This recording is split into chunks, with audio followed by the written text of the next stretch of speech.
আসসালামু আলাইকুম সবাইকে, কেমন আছো তোমরা সবাই? আশা করছি তোমরা যে যেখান থেকে আজকে আমার এই ভিডিওটা দেখছো তোমরা সকলে অনেক ভালো আছো, আনন্দে আছো। আমিও আল্লাহর অশেষ রহমতে ভালো আছি। আমরা তো গ্রামে চলে আসছি, সেই ভিডিওটা তো আমি অলরেডি আপলোড করে দিয়েছি। এটা ছিল আমি যেদিন গ্রামে আসলাম তারপরের দিনের ভিডিও। এই তো সকালবেলা উঠেছি, সকালবেলা উঠতে একটু দেরি হয়ে গিয়েছে, অনেক কুয়াশা ছিল, সেই জন্য আর ওঠা হয় নাই। বাচ্চারা তো ঘুমাচ্ছিল, সেই জন্য ভাবছি যে অনেক কুয়াশা যেহেতু উঠে গেলে বাচ্চারা উঠে যাবে, সেই জন্য আর ওঠা হয় নাই। এই তো যখন উঠেছি তখন নাস্তা খেয়ে বাজার থেকে নাস্তা আনা হয়েছিল, বাজার থেকে নাস্তা খেয়ে দুপুরের রান্নার আয়োজন চলতেছে। আর এখানে সকালবেলা উঠেই দেখি পুকুর থেকে অনেকগুলো মাছ মেরেছে। আর এখানে রান্না হচ্ছে দেশি মুরগি আনা হয়েছিল 6টা, সেই দেশি মুরগি রান্না করা হচ্ছে। আর রান্নাঘরের অবস্থাটা একটু খারাপই, এখানে একটা রান্নাঘর না, একটা খোলা একটা ঘর ছিল, সেইখানে ঘরের থেকে এলপি চুলাটা নামিয়ে রান্না করা হচ্ছে, যে ঘরে রান্না করলে ঘরটা আরও বেশি নোংরা হয়ে যাবে, সেই জন্য আমরা এইভাবে রান্না করতেছি। হয়তো আশেপাশের পরিবেশটা একটু নোংরা, কিন্তু এখন আমরা গুছিয়ে উঠতে পারিনি, মাত্র আসছি একদিন আর আমরা থাকি 3 দিন, 2 থেকে 3 দিন, বেশি দিন আর থাকা হয় না, সেই জন্য আর ওইভাবে পরিষ্কার করে সেরে উঠতেও পারি না আমরা। যাই হোক, আমরা রান্না টান্না করার আয়োজন করতেছি। এখানে সবজি কাটা হচ্ছে, আর এখানে যে মাছগুলো কেটে ভালোভাবে কেটে পরিষ্কার করে ধুয়ে আনা হয়েছে, কিছু ফ্রিজে রাখা হয়েছে বাসায় নিয়ে যাওয়ার জন্য। আর এটা হচ্ছে মাছ ভুনা করব, সেজন্য মাছ এখানে ভাজা হচ্ছে। ভাবলাম যে নদীর পুকুরের মাছ, নিজেদের পুকুরের মাছ, সেজন্য ভাবলাম যে কিছু মাছ নিয়ে যাব, সেই জন্য রান্না করার পরে কিছু মাছ রেখে দিয়েছে। আর এখানে দুপুরের খাওয়াটা পুরোপুরি দেখাতে পারলাম না আর কি। এখানে বাইরে সবাই আমরা বসে খেয়েছি।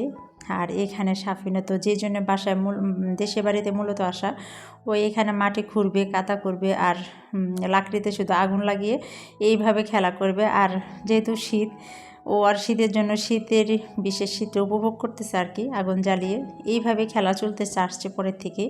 এটা রাত 12টা 12:30 পর্যন্ত চলে। যাই হোক, আমরা দুপুরে খাওয়া দাওয়া করার পরে রেস্ট নিয়ে আমরা গ্রামে একটু হাঁটতে বের হলাম।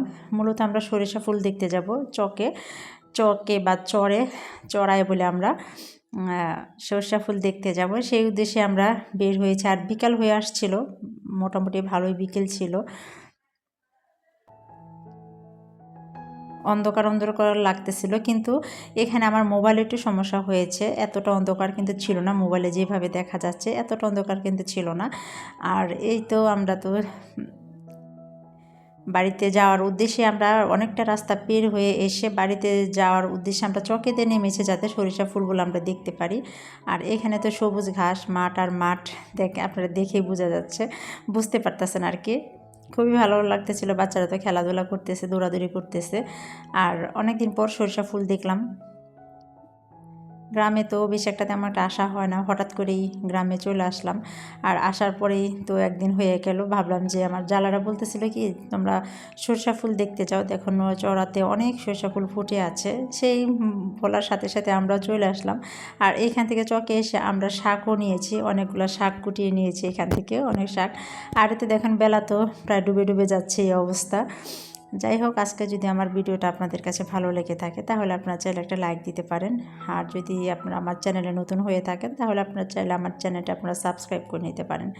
যারা অলরেডি কাজগুলো করে ফেলেছেন তাদেরকে অসংখ্য ধন্যবাদ। আর হচ্ছে লাইক দিয়ে কিন্তু শুরু করবেন। আমি আবারও মনে করে দিচ্ছি, এখন পর্যন্ত যারা আমার ভিডিওতে আপনারা ঢুকে পড়েছেন, একটা লাইক দিতে ভুলে গিয়েছেন, আপনারা একটা লাইক দিয়ে শুরু করবেন প্লিজ। আর এই তো আমরা চকে হাঁটতেছি আর মজা করতেছি, ভালো লাগতেছিল। বিকালের আবহাওয়াটা অনেক সুন্দর লাগতেছে, একদম ঠান্ডা আবহাওয়া, আর শীতটা কিন্তু পড়ে আসছে। আর এই তো আমরা যে উদ্দেশ্যে গ্রামে আসছি, সেই মেলাটা অল্প একটু আমি ভিডিও করেছি। মেলাতে প্রচুর মানুষ ছিল রাত্রেবেলায়, যেহেতু আমরা চকেতে যে নেমেছিলাম সেই চকের কাছেই ছিল মেলাটা। ভাবলাম যে তাহলে মেলাটা একটু ঘুরে যাই। আমরা মেলাটার কিছু অংশ ঘুরেছি, পুরোপুরিটা ঘুরতে পারি না, মানুষের চাপে আমরা যেতে পারি নাই মেলাটার এদিকে। বিশেষ পুরো মেলাটা আমরা ঘুরতে পারি না, মাত্র একটা সাইড ঘুরেছিলাম, খাবার দাবারের সাইডটা, আর হচ্ছে ফাস্টফুডের যে আইটেমগুলো ছিল, আর হচ্ছে এখানে সামনে গাড়ি কিনবে কী কিনবে সেই সাইডটা শুধু আমরা এক পলক দেখে গিয়েছি আর কি। আমাদের পুরো মেলাটা ঘোরা হয়নি, আর রাত্রে হয়ে গিয়েছিল, আর প্রচুর মানুষ, অনেক মানুষ ছিল। আমরা এই দিকটা এসেছি যে এদিকের মানুষ একটু চাপটা কম ছিল, সেই জন্যই আমরা এই পাশটাতে ঢুকেছি। আর এই তো দেখতেছে কি কিনবে না কিনবে বাচ্চারা। সাফিনে তো ঠিকই করতে পারতেছে না সে কি কিনবে। অলরেডি সে বাসায় কয়েকটা গাড়ি কিনে রেখে এসছে, তারপরে ওনাকে এখানে কিনবে।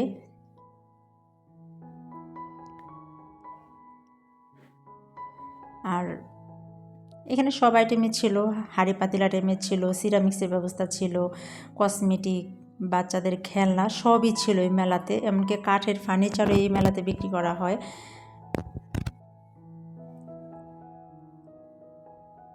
আমরা মেয়েরা তো ব্যান্ড হাবিজাবি এইদিকেই বেশি নজর যায়, চুরি টুরি, কিন্তু যদিও কিছু কেনা হয় নাই, শুধু সাফিউন আর আমার এক নাতিন ছিল, ওদের জন্য খেলনা কেনা হয়েছে।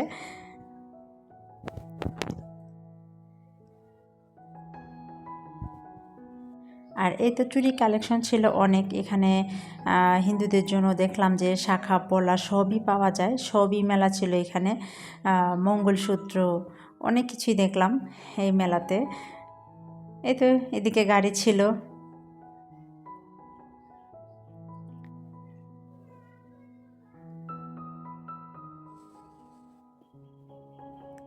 যাই হোক, মেলার একটা বিশেষত্ব ছিল, কি নাগরদোলা বলে যেটাকে আর কি, সেই নাগরদোলায় সবাই উঠবে, সেই উদ্দেশ্যে আবার নাগরদোলা দিকে যাচ্ছে। ওরা কেউ কেউ উঠেছিল, রোহান, সাফিউন, ওর ভাইরা, ওর ভাই বউরা সবাই এই নাগরদোলায় উঠেছিল।